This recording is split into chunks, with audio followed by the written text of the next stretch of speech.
Hoje a gente vai vir com o primeiro vídeo sobre dicas de como ser um ministro de música. O que é isso, né? Acompanha aí, nós vamos rodar a nossa vinheta. Vem com a gente, vem, canal Louvor e Adoração. Roda a vinheta!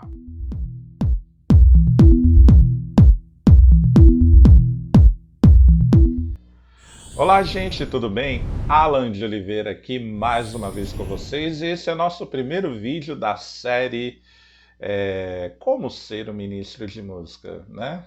O que é isso? Então a gente vai debater aqui rapidinho, dando 6 dicas muito importantes, né? Antes de mais nada, não esqueça de dar um like, né? Curtir o nosso vídeo, compartilhar e se inscrever no canal, né?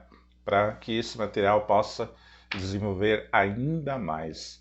Bom, sem delongas, para a gente fazer um vídeo bem legal e bem objetivo, 6 dicas muito importantes para iniciar a vida ministerial. Mas antes eu preciso dar uma explicação. Primeiramente, por que ministro de música e não músico?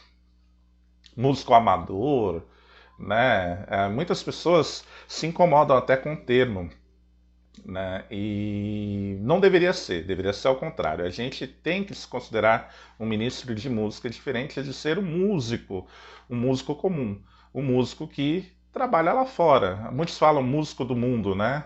Como também um processo pejorativo. A gente também não pode cair nisso, né? Muitos levam muito a sério a profissão. Tem gente que, por exemplo, nem toca na noite, né? Não vive com esses ambientes mais pesados, trabalham dentro de estúdios, são músicos profissionais, professores de música. Então, aqui, desde já, meu respeito a todos os músicos, independente da área de atuação, né? E nós, ministros de músicas, nós somos músicos também, mas a gente coloca essa titulação, né, entre aspas, de ministro de música para poder diferenciar essa questão, né, da vivência cristã. Nós somos cristãos, eu sou católico, né, o canal é católico, mas também serve para os nossos irmãos evangélicos. O que é o ministro de música? Então, o ministro de música é aquele que comanda o louvor, né, é aquele que comanda a música, comanda uma banda, um ministério dentro da igreja, seja ela na missa, seja ela em grupos de oração, seja ela em cultos de louvor, né? Cada um na sua denominação, tá bom? Então, a grande definição é isso. O ministro de música ele pode ser tanto o principal ministro de louvor, como os músicos, né? Os backs, e aí vai, os instrumentistas, todos somos ministros de música. Então, aprendam, somos ministros de música. Estamos dentro da igreja, somos ministros de música. Porque uma das responsabilidades do ministro de música é ter uma vida cristã, né? Não vamos aprofundar nisso, tá bom? Isso é questão de informação mais aprofundada. Mas uma das obrigações do ministro de música é viver a sua fé, tá bom? Indo lá para 6 dicas, olhando aqui sempre no meu belíssimo computador. Então, a primeira dica que a gente vai dar, que parece ser óbvio, né? Aprenda a ser um músico, né? Por que você tem que aprender a ser um músico? Não dá para você servir na igreja se você não sabe cantar e se você não sabe tocar, né? Calma, gente, a igreja é um lugar aberto a todos e todos devem aprender, mas é um erro a gente achar que simplesmente você chegar na igreja, a igreja vai ser uma escola para você. Não é bem assim. Ela tem que abrir espaço, a gente vai sempre abrir e desenvolver. Mas se você tem uma missa muito importante, uma missa de domingo, né, não convém, às vezes, você já começar numa missa dessa se você não sabe cantar ou tocar, né? Então, a primeira coisa para o ministro de música, quem quer ser ministro de música, é aprender. Aprender a ser um músico. Você quer cantar? Então você precisa começar a aprender a cantar, né? E aí procure o líder de música da sua paróquia, procure um curso de música, um professor. Sempre há possibilidades, mas sempre chegue primeiro e exponha à vontade. Não queira já ser, né? É preciso esperar, é preciso aprender, né? Eu não posso chegar e tocar um violão numa missa se eu não sei dar uma nota, né? Um acorde. E muitas vezes, dependendo da missa, dependendo do líder de louvor, do padre que a gente tem, né, que tem uma missa dinâmica com muitos louvores, né, a gente acaba tendo uma grande dificuldade se você não dominar. Né? Eu sou um ministro de música já com uma certa experiência e eu passo muitos apuros. Quem não passa, né? Todo mundo passa. Então, importante. Primeiro passo, aprender a música em si, aprender a ser um músico, ser cantor, definir isso, né? Isso é muito importante. Eu quero fazer o quê? Eu quero tocar violão, eu quero tocar um contrabaixo, eu quero tocar uma bateria, eu quero cantar. Então, se você quer esse ponto, vá lá e comece a estudar, tá bom? Segunda dica, meio óbvio também, encontrar uma paróquia ou comunidade para servir, né? Isso daí você precisa procurar um lugar. Isso serve para todo músico, até lá fora, músico que não é da igreja, ele tem que encontrar um lugar para tocar, ele tem que encontrar uma banda para tocar, ele tem que encontrar um barzinho para tocar, ele tem que encontrar, sei lá, uma escola de música para tocar, uma garagem. Ele tem que ter um motivo para poder exercer a música, né? É igual um corredor tem que procurar um lugar para correr, uma rua, né? E o ministro de louvor tem que procurar uma igreja ou uma comunidade cristã, né? Isso é óbvio. Então, procurar uma comunidade pode parecer besta, mas é necessário para você poder exercer o seu ministério. Dica número 3: fazer uma formação pastoral. Bom, isso é bem complicado, esse item 3, mas assim, fazer uma formação pastoral nem sempre é você procurar um curso específico para fazer isso, né? Achar um lugar que seja especializado, uma comunidade que tenha formação ministerial de música. Nem sempre é isso.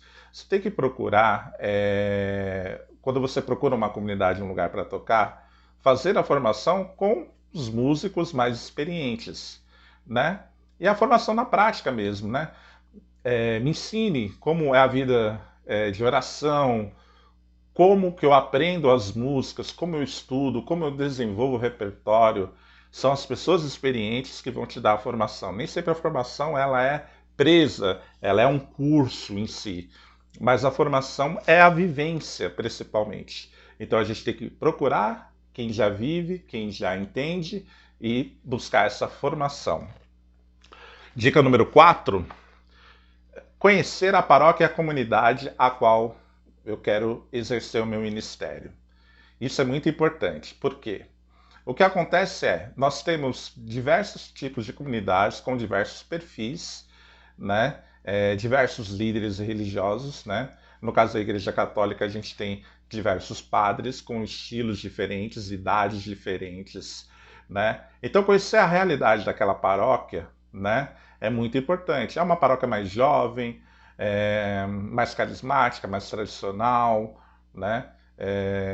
A gente não está aqui para discutir divisão, não, né? Porque eu toco em todos os tipos de paróquias e não tenho problema com isso. Já tive, né? Já tive dificuldades, mas eu amadureci muito nesse sentido, né? E não tenho problema. Hoje, graças a Deus. E é muito importante, essa é uma dica valiosa.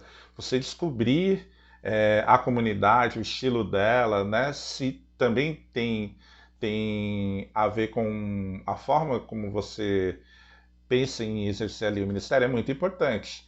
Porque ali você vai entender como que é o movimento pastoral ali naquela comunidade e saber se você vai seguir aquele estilo, se você vai procurar uma outra comunidade com um estilo mais próximo ao seu.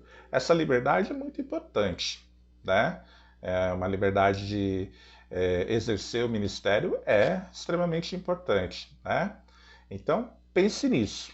É muito primordial você entender como é a sua paróquia, como é a sua comunidade, né? E se você tem espaço, se é o seu jeito de servir. Quinta dica, né?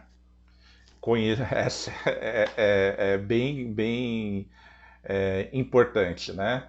Conhecer e estar de acordo com seu padre ou líder religioso, né? O Alan aqui que vos fala já trabalhou com bastante padres, né?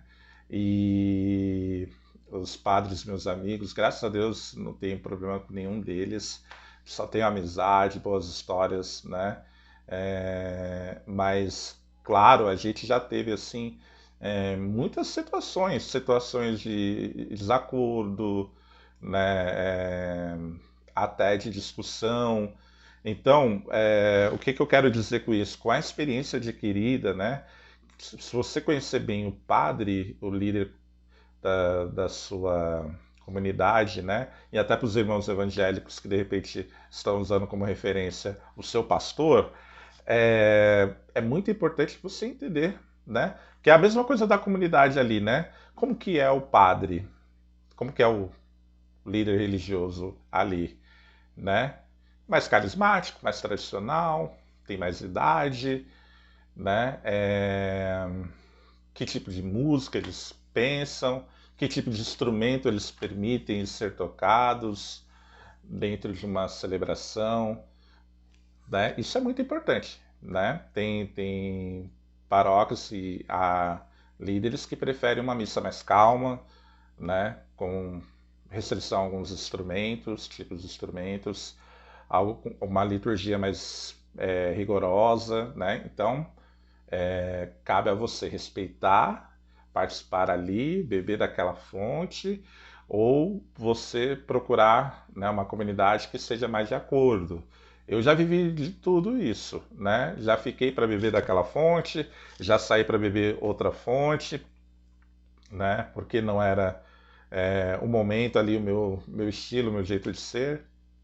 Então, essa é a dica valiosa. E, por último, sexta dica, que é aquela dica campeã, que eu já falei, né, ali anteriormente, mas agora dando ênfase, pertencer ou formar um ministério de música. Meu amigo, se você quer tocar ou cantar, a não ser que você já seja um ótimo músico, já canta e toca, por exemplo, tirando isso, eu canto e toco violão, toco teclado e canto, né? Então ainda consigo ir numa missa e eu sozinho fazer a música daquela missa, cantando, tocando, né? Mas é muito ruim, eu vou te confessar, eu não gosto. Eu não gosto de cantar e tocar sozinho, nunca gostei. Porque eu dou muito valor à banda, a ministério, a grupos. Eu amo a baguncinha junto, né? A gente brinca. Mas assim, a formação ministerial, né? Você tem um ministério de música, seja simples, seja duas, três, quatro pessoas, não importa.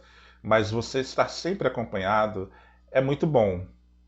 Por que que eu digo isso? E meus irmãos que cantam sozinho, né? Tem muita gente que eu conheço muito boa e entendo os motivos de cantar sozinho também, né? Mas às vezes pode ser um puxão de orelha, né? Em algumas pessoas. Não é o meu intuito, mas vale como uma reflexão. Às vezes a gente canta sozinho porque a gente não consegue cantar, se formar em ministérios. Às vezes, ó, por vários motivos. Às vezes a pessoa tem um nível muito alto, canta muito, né? E não consegue, né?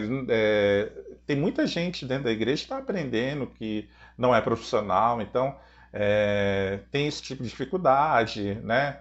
Às vezes a pessoa não tem tempo de viver uma vida ministerial, combinar repertório com outras pessoas, né? Às vezes a própria comunidade, o próprio padre, o perfil, pede uma voz só, uma voz de violão.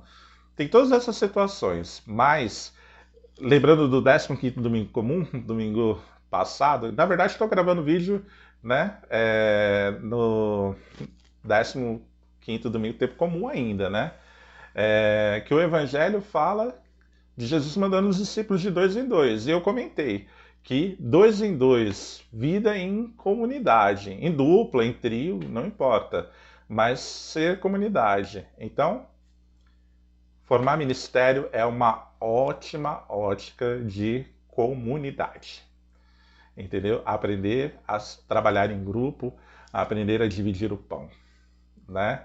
E cantar, tocar em ministério, em grupo, a gente divide tarefas e acaba aprendendo a ser menos vaidoso. Porque é difícil, viu? Ministro de música sofre com isso. A gente tem vaidade, né? A gente às vezes quer aparecer, né? E tudo bem, né? Eu tô falando aqui uma coisa que está dentro da natureza do músico, né? E do artista, né? O músico é um artista e o ministro de música é um artista, viu, gente? Não vem. O pessoal gosta de falar um papinho meio, né, da humildade demais. A gente não precisa amputar a nossa natureza, o que somos. Isso não é ruim. O ruim é ser vaidoso, né? A vaidade nos leva à morte, né? Não ser artista, não ser músico, tá bom? Então, vida em ministério ajuda muito. Cantar em coral, né? Uma das grandes soluções que eu vi para canto em comunidade é o coral, né? Um padre que eu trabalhei, beijo, Padre Jorge, deu um grande exemplo, né, na nossa comunidade quando formou um coral, né? E a gente conseguiu ali viver uma comunhão, né? E uma fraternidade, né? Acalmar um pouquinho as vaidades, né? Isso é muito bom, isso é muito importante, tá bom? É isso, gente. Essas dicas são valiosas. Eu acho que o vídeo estendeu até demais, né? Mas espero que ajude vocês, viu? Essas 6 dicas são importantíssimas para essa formação. Por hora, né? Fica aqui o meu abraço. Curtam, compartilhem o vídeo mais uma vez. E é isso. Um beijo. Shalom. Fiquem com Deus. Tchau.